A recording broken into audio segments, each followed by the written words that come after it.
on avait des temps de partage, des temps d'encouragement, des temps où on pouvait se retrouver des fois 1, 2, 3 couples, ou bien juste une gang de gars ensemble, une gang de filles ensemble. Et qu'est-ce qu'on faisait? On s'édifiait par la parole. On prenait la parole, on l'ouvrait et on regardait maintenant comment que cette parole-là nous réjouissait. Comment qu'elle nous faisait du bien, cette parole-là. Et lorsque on était en train de partager ce que je suis en Dieu, non, mais c'était tellement encourageant, c'était tellement édifiant. Pourquoi? Parce que ce que je suis m'amenait à vivre à la hauteur de ce que je suis. Je suis un enfant de Dieu. Maintenant, si je suis un enfant de Dieu, je dois marcher comme un enfant de Dieu. Je dois me conduire comme un enfant de Dieu. Où sont les modèles? Où sont les modèles? On en a un qui est excellent dans la parole. Quelqu'un qui ne nous fera jamais, jamais défaut. Et ce modèle-là, c'est le Seigneur Jésus lui-même. Un petit peu avant les fêtes aussi, j'avais commencé, j'ai le désir de développer une petite série d'imiter Dieu dans l'amour de Christ. Moi, je ne sais pas si c'est un de vos désirs personnels. Pour moi, oui. J'ai vraiment le désir d'imiter Dieu dans son amour. C'est bien entendu. C'est un sujet que j'ai à cœur, parce que Jésus-Christ, je l'ai à cœur. C'est un personnage qui m'intéresse au plus haut point de ma vie personnelle. Je ne sais pas, vous, sur une base personnelle, si c'est un de vos désirs de chercher à imiter Dieu dans son amour. Et pourtant, la chose est possible. Alors, il y a dans la parole de Dieu, bien entendu, des appels répétitifs du Père. Toutes les fois que je regarde la parole, quand je parle de plonger un regard d'amour dans sa parole, c'est un regard d'amour dans l'exercice de sa volonté. Que veut-il pour moi personnellement? Qu'est-ce qu'il veut vraiment que je mette en pratique? Ça va venir me chercher. Parce qu'à l'instant que je la ouvre, le Saint-Esprit va attirer mes regards. Des fois, c'est sur une petite phrase, des fois, c'est sur un petit mot, des fois, c'est sur une histoire de la Bible qui est là. Même si ça fait plusieurs années que je la lis, je me rends compte qu'après toutes ces années, elle est encore édifiante. Elle est encore encourageante, la parole. Et on est encouragé, chacun de nous, à la lire, cette parole-là. Alors, dans Éphésiens 4, comme que j'ai marqué, mais je m'en sers comme un passage d'introduction. Et je vous exhorte donc, moi, le prisonnier dans le Seigneur, à marcher d'une manière digne, selon la vocation qui vous a été adressée. À marcher d'une manière digne. Est-ce que vous pensez que c'est un défi qui est atteignable pour l'Église du Saguenay ici? Marcher d'une manière digne. Qu'est-ce que ça veut dire?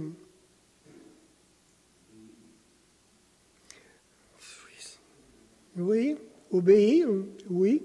Ben oui, obéir à la bonne parole de Dieu. Et là, je me suis dit, ça me prend vraiment comme un point de départ. Et j'ai pensé aller dans l'Évangile de Jean. L'Évangile de Jean, chapitre 4. Vous l'avez pour ceux qui... s'il y en a qui n'ont pas apporté le Bible, peut-être vous devriez l'amener, votre Bible.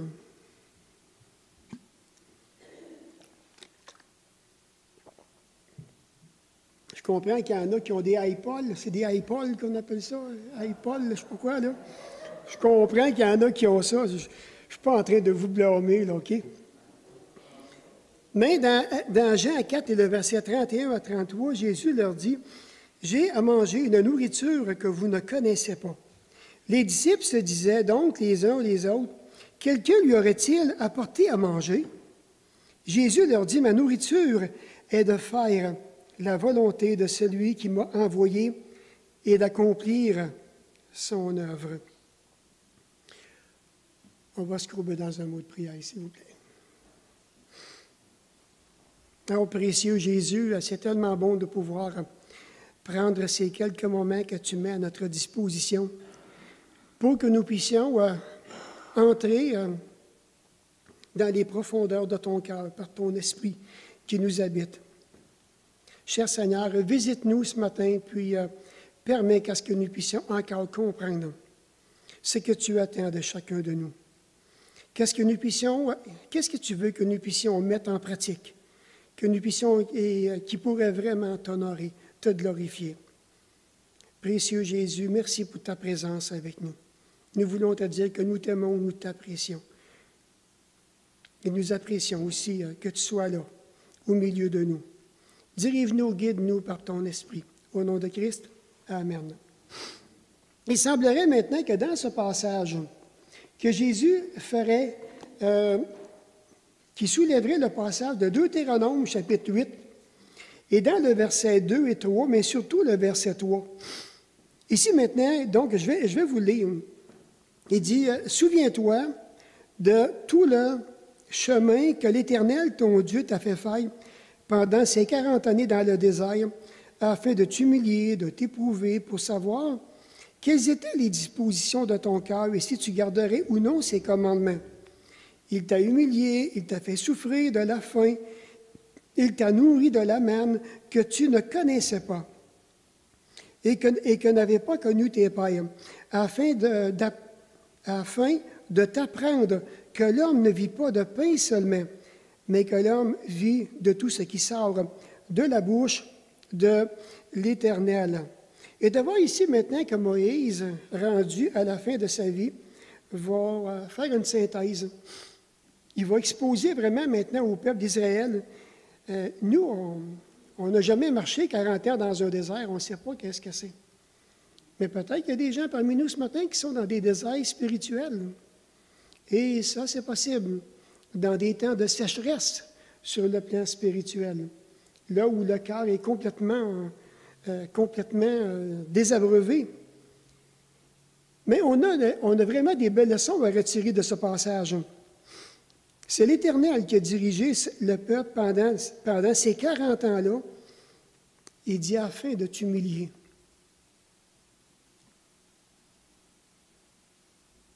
Quelque chose. Un des buts avec lequel Dieu va travailler, c'est l'humilité. Il va nous éprouver pour savoir quelles sont les dispositions de notre cœur. Comment on va réagir de la manière dont Dieu permet certaines choses dans nos vies. Et comme Moïse le dit, il t'a humilié, mais là, il t'a fait souffrir en plus.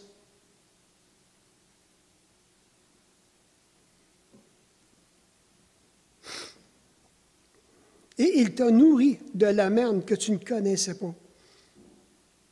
Juste pour que tu puisses réaliser que l'homme ne vit pas de pain seulement.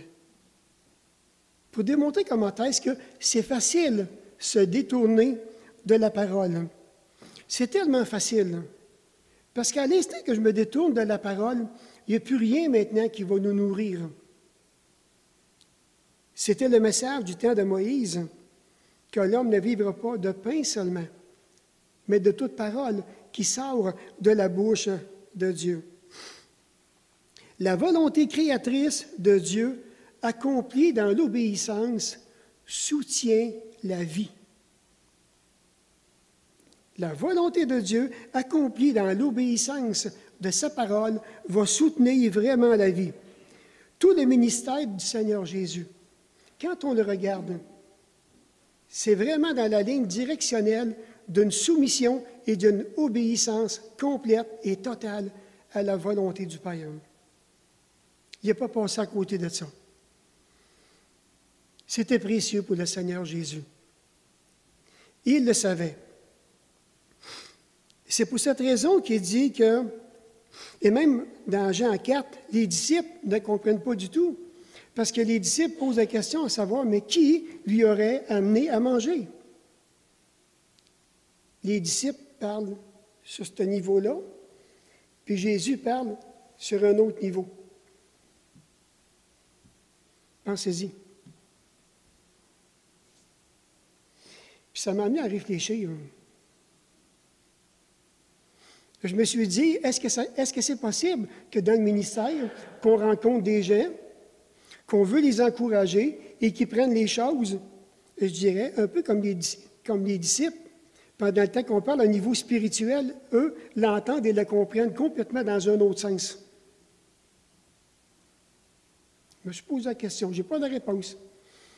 C'est possible, je ne sais pas, j'en ai aucune idée.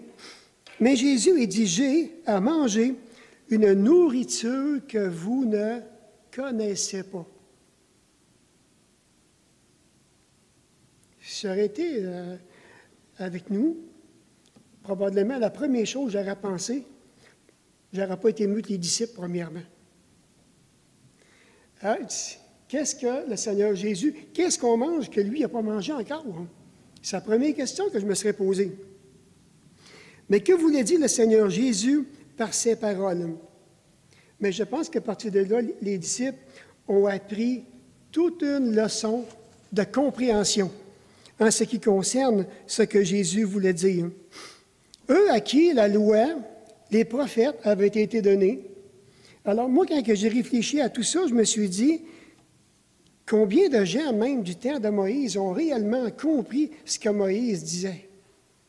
Que l'homme ne vivra pas de pain seulement, mais de toute parole qui sort de la bouche de Dieu.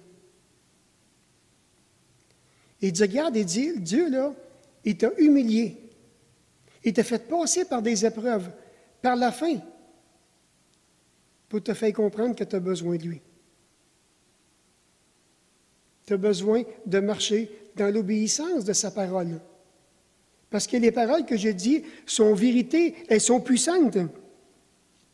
Je crois que le Seigneur Jésus désire enseigner vraiment une belle leçon. Accomplir la volonté du Père était pour Jésus une source de force, de rafraîchissement tellement agréable pour lui. Sûrement que vous l'avez déjà vécu, quand on est devant quelqu'un que le Seigneur nous amène et puis que cette personne-là ne connaît pas Jésus-Christ et qu'on peut lui présenter le salut, comment est-ce que c'est agréable? C'est agréable pour nous, c'est excitant de pouvoir lui parler du salut. Et Jean, l'apôtre Jean va souligner ici, dans l'Évangile, ce lien entre Jésus et son Père. Et le lien, en passant, on dit que c'est ce qui unit entre elles deux personnes, deux parties. Mais moi, ce qui me tient lié à ma femme, par exemple, c'est mon jonc. J'ai une alliance qui est là. Ce qui me dit que ça s'identifie à quelqu'un de particulier dans ma vie. Et vis-à-vis maintenant le Seigneur Jésus, on va aller voir maintenant dans l'Évangile de Jean, chapitre 5 et le verset 30. Le lien vraiment extraordinaire qu'il existait entre lui et le Père. Dans Jean 5 et le verset 30, il est dit, non, je ne puis rien faire de moi-même. D'après ce que j'entends, je juge, et mon jugement est juste, parce que je ne cherche pas ma volonté, mais la volonté de celui qui m'a envoyé. C'est un travail qui est pénible, qui est ardu, de tout le temps chercher à accomplir la volonté de Dieu, d'entrer dans ses œuvres, d'entrer dans ses délices, d'entrer dans ses directions. Dans cette direction, prenez Jean chapitre 6 et le verset 38.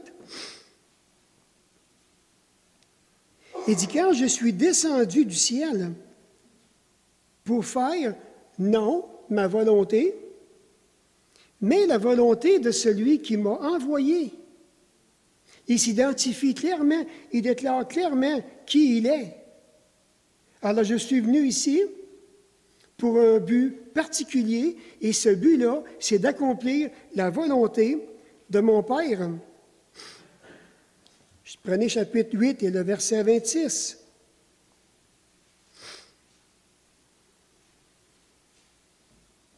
Alors, j'ai beaucoup de choses à dire de vous et à juger en vous, mais celui qui m'a envoyé est vrai, Et ce que j'ai entendu de lui, je le dis au monde. Tout un engagement. Tout un engagement. Et de voir que tout ce que le Père a dit au Seigneur Jésus, le Seigneur Jésus a dit les choses de la même manière que le Père lui a enseigné. Prenez par exemple dans l'Évangile de Jean, chapitre 9 encore, là, et dans les 4 premiers versets, sûrement que vous vous rappelez du contexte, hein, l'histoire de l'aveugle-né. Jésus vit en passant un homme aveugle de naissance. Ses disciples lui posèrent cette question. « Rabbi, qui a péché, cet homme ou ses parents pour qu'il soit né aveugle? » Jésus répondit, « Ce n'est pas que lui ou ses parents aient péché, mais c'est afin que les œuvres de Dieu soient manifestées en lui. Il faut que je fasse, tandis qu'il est jour, les œuvres de celui qui m'a envoyé.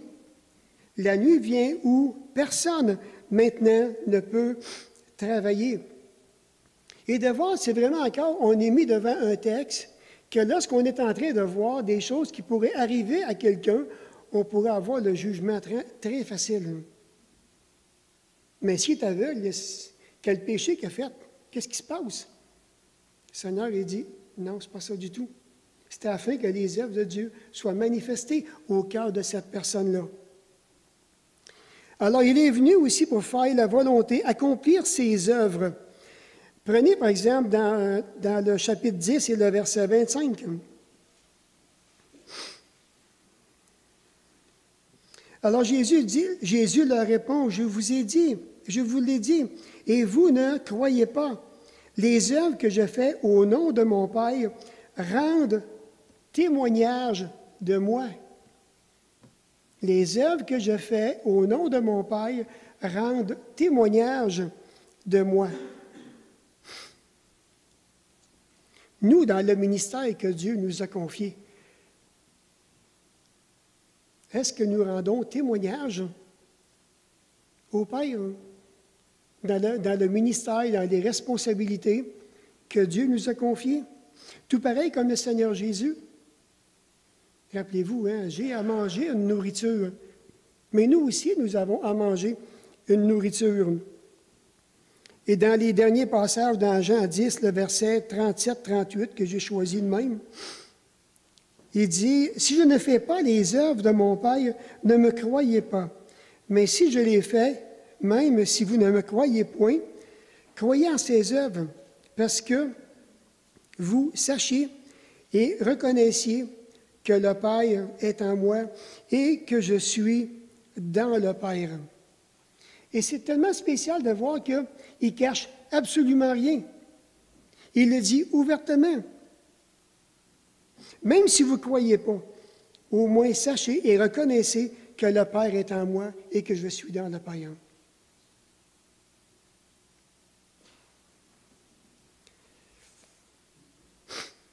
Ça ne marche pas.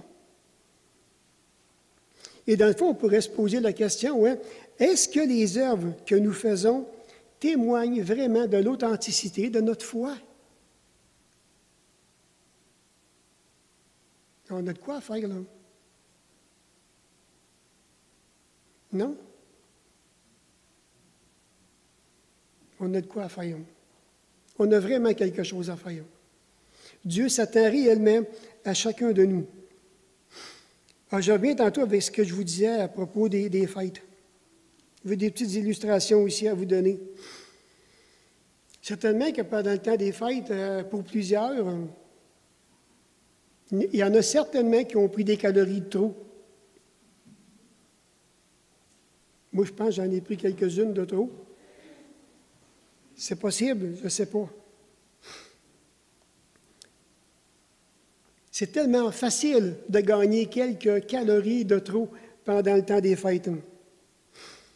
Et lorsque maintenant qu'on a un surplus de poids, la première affaire qu'on est en train de penser, on va aller faire de l'exercice pour brûler les calories de trop parce que je ne me sens pas bien dans mon corps. Ça ne va pas du tout. Je ne me sens pas en forme, absolument rien. Mais les calories que donne la parole de Dieu, C'est tellement bon pour l'âme. C'est tellement agréable. Ces calories-là ne nous font pas engraisser. Au contraire, les calories spirituelles sont tellement agréables. Elles sont bonnes. Savez-vous pourquoi? Elles soutiennent la vie du croyant. Ma vie a besoin d'être soutenue par les calories de la parole de Dieu.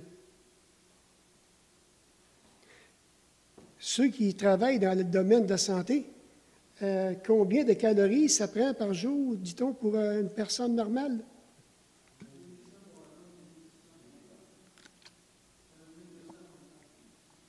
« 1200 pour une femme, puis approximatif, 1800 pour un homme. On n'a pas de misère à aller chercher ça, nous autres, hein? Ça soutient, puis toute la journée, puis là, maintenant, on est prêt à commencer notre travail. Mais imaginez si le matin, que je ne prends même pas un once de calories, puis que je m'en vais travailler, je suis complètement démuni. Et nous avons la responsabilité de prendre le temps de prendre des bons repas, à l'exemple du Seigneur Jésus, parce que nous sommes invités à se déguster de la volonté divine. La volonté divine, là, ça goûte quelque chose. C'est agréable. On va rester encore autour de la table. Maintenant, bien, il y a le temps à continuer. Parce que vous savez, dans le temps des fêtes, là, quand vous êtes invité à une place ou bien que vous invitez des gens, il ne faudrait pas que vous compteriez sur moi pour mettre une belle table. Parce que moi, ça sera couteau, fourchette, assiette, puis tranche de pain, je ne sais pas trop quoi, là. Mais les épouses savent comment bien décorer une table. Et maintenant, quand que la table est là, il y a toutes sortes de plats aussi, n'est-ce pas? Il y en a qui sont remplis plein de calories là-dedans, ça. Puis là, vous êtes en train de regarder à savoir maintenant, mais qu'est-ce que je devrais faire, moi, maintenant? Je ne sais pas si j'en mange trop, moi, peut-être bien filer un petit peu plus mal, je ne sais pas, venir. Mais supposons que vous êtes invité à une place. On vous demande de vous asseoir là. Et on vous offre, comme le 1er mai, une assiette de médisance.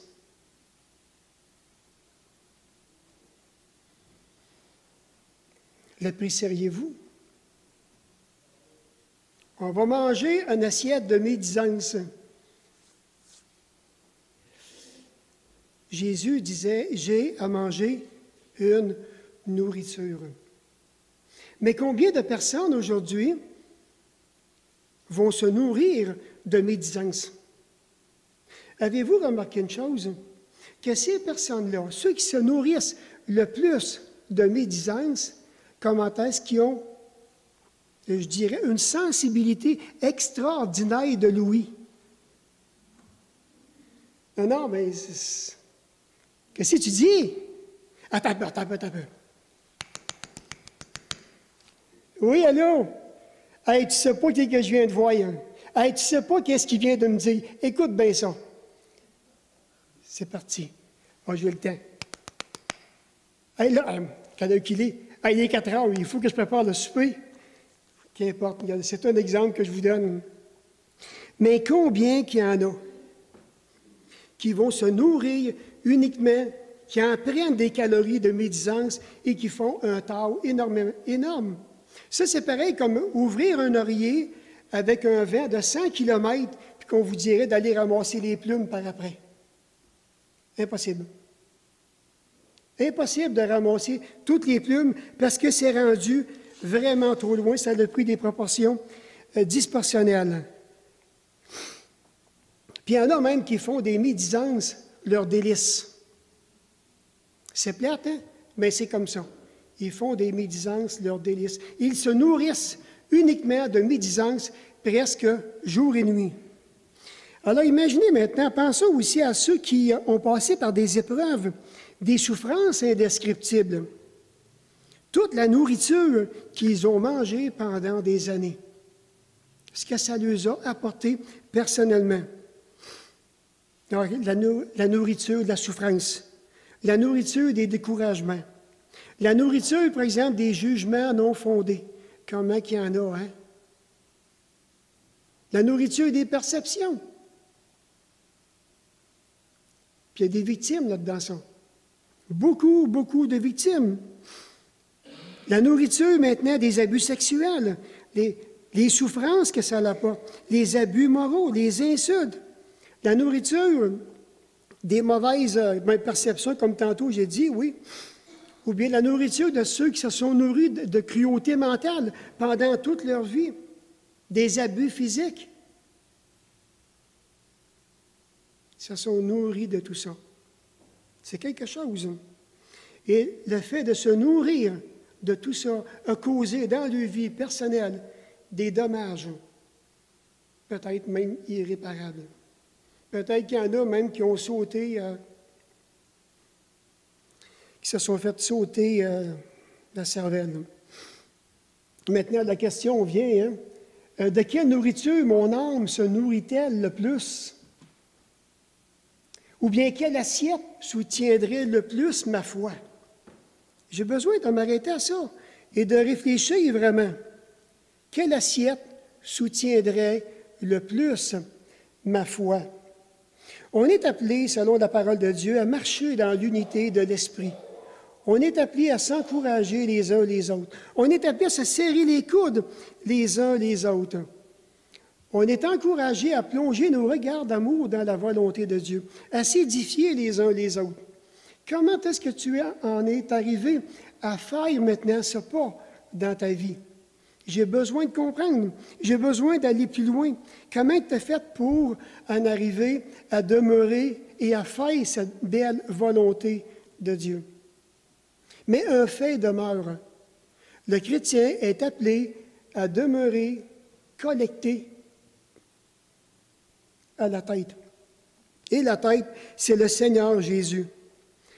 Et de voir que ce simple regard d'amour que nous voulons poser dans l'exercice de la volonté de Dieu ne manquera pas d'attirer vraiment notre attention. Parce que ce que Dieu désire, c'est qu'à ce que nous puissions voir les choses maintenant sous l'optique divine, sous le télescope de la foi. Le microscope, le télescope qu'on voit loin, puis le microscope qu'on voit proche. C'est pour ça que je vais changer pour mieux voir, puis proche de la parole. Alors, ça me prend vraiment là, des lunettes ajustées, parce que pas de lunettes, il faut mettre ça bien trop loin. Puis quand c'est trop loin, mais je ne vois plus rien, ça fait que c'est pas mieux non plus. Et l'importance que lorsqu'on regarde la parole, de l'écouter avec la foi, de regarder la parole avec les yeux du cœur. Pourquoi? Parce que tout se passe en silence. Chut. C'est là que Dieu parle. J'ai besoin d'être à la maison, pas de musique, seul avec le Seigneur, dans mon intimité. Un peu comme Samuel, hein? Parle, ton serviteur écoute. Je vais lire maintenant, je vais écouter. Qu'est-ce que tu veux me dire? Qu'est-ce que tu veux m'apprendre? Apprendre à marcher d'une manière digne.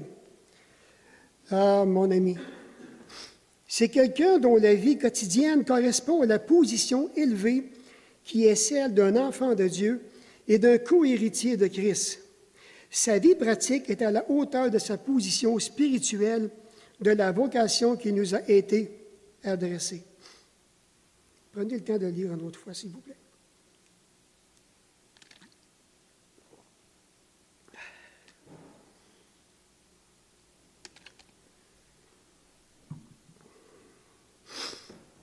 Le terme vocation, c'est l'appel que Dieu nous a adressé. Dans 1 Thessaloniciens 2,12, il est dit ceci: vous exhortant, vous consolant, vous conjurant de marcher d'une manière digne de Dieu qui vous a appelé à son royaume et à sa gloire.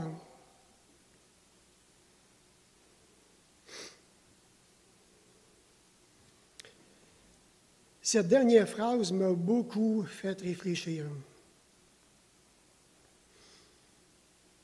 beaucoup fait réfléchir.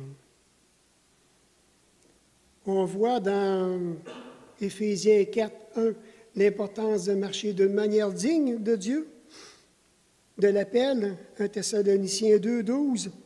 Cette même pensée revient et cet appel souverain de Dieu se fait à notre conversion lorsqu'on accepte le Seigneur Jésus-Christ. Maintenant, c'est une nouvelle façon de marcher, de se conduire. Nous devons maintenant regarder dans la parole et qu'est-ce que les progrès qu'on est en train de faire soient évidents pour tous. Mais ce qui m'a arrêté dans 1 Thessaloniciens, c'était maintenant qui nous a appelés à son royaume et à sa gloire.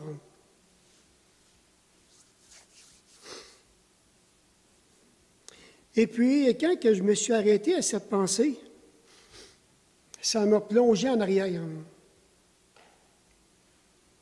J'ai réfléchi. J'ai regardé. Parce qu'il y avait quelque chose que je crois que Dieu désirait me faire réaliser, qu'il désirait me faire comprendre. Et j'ai enfin pigé. Et à un moment donné, lorsque je regarde en arrière, quand je regarde notre Église, parce que dans notre Église, on a un problème qui est majeur. Peut-être que je vais vous l'apprendre ce matin, peut-être pas, mais on a un problème qui est majeur. Vraiment, vraiment, vraiment majeur. Et quand il y a un problème qui est majeur, on est comme plus capable d'avancer. Ou bien on est freiné. On a de la difficulté à trouver, je dirais peut-être, une certaine joie, une certaine sérénité, un certain équilibre. J'entends toutes sortes de commentaires à un moment donné qui me viennent à l'esprit. Puis ça me fait réfléchir. Puis j'espère que ça va vous faire réfléchir, vous aussi. Parce que dans les dernières années, bien entendu que je ne vous dirai pas qui, là, j'ai compté 11 cas d'adultère dans notre Église.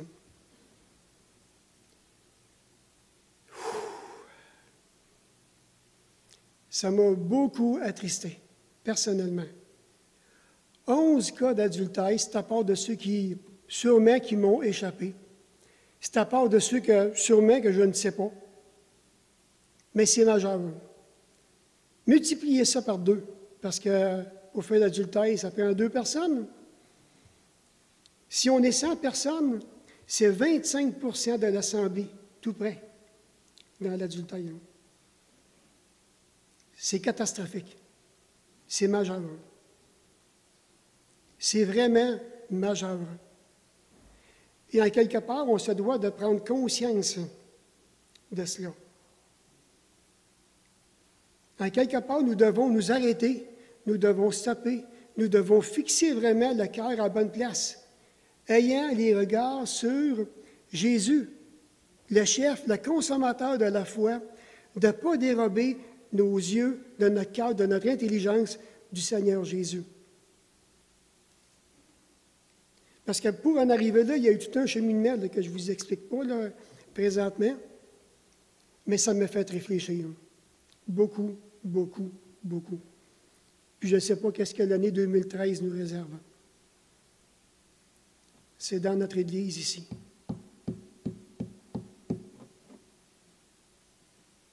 Quelque chose, hein? On a-tu besoin de se mettre à genoux? On a-tu besoin d'implorer vraiment notre Dieu qui puisse nous venir en aide? Alors, le Seigneur Jésus dit, « J'ai à manger une nourriture que vous ne connaissez pas. »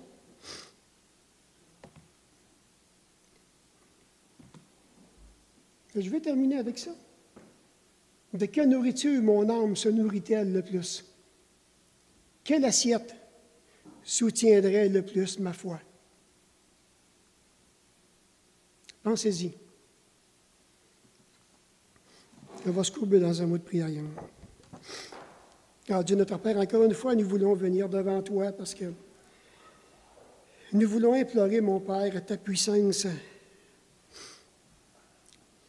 ta miséricorde, ta compassion.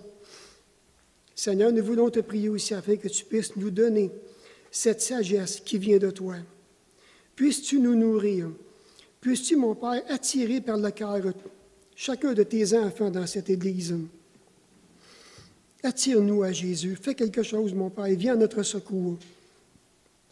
La situation, je la vois vraiment comme grave, mais je te prie afin que tu puisses venir au-devant de nous, que tu puisses nous diriger, que tu puisses nous guider. Seigneur, prends la main de chacun de nous et conduis-nous dans des chemins paisibles, dans des chemins qui vont porter beaucoup de fruits, qui vont t'honorer, qui vont te glorifier. Père Céleste, merci encore pour tout l'honneur que tu nous fais d'être présent parmi nous ce matin. Et porte ce message dans nos cœurs et fais-nous réfléchir à l'importance de la nourriture que Jésus prenait lui-même, celle du désir inlassable d'accomplir ta volonté. Seigneur, qu'il nous soit accordé cette grâce à chacun de nous, à tous les moments de la journée, de se tourner vers toi et de prendre cette nourriture, nous aussi, qu'est-ce que nous puissions la mettre en pratique dans nos vies, afin que nous puissions être vraiment agréables à l'image de notre bien-aimé Sauveur, le précieux Jésus. Père Céleste, merci encore pour ta présence avec nous. Nous te bénissons au nom de Jésus. Amen.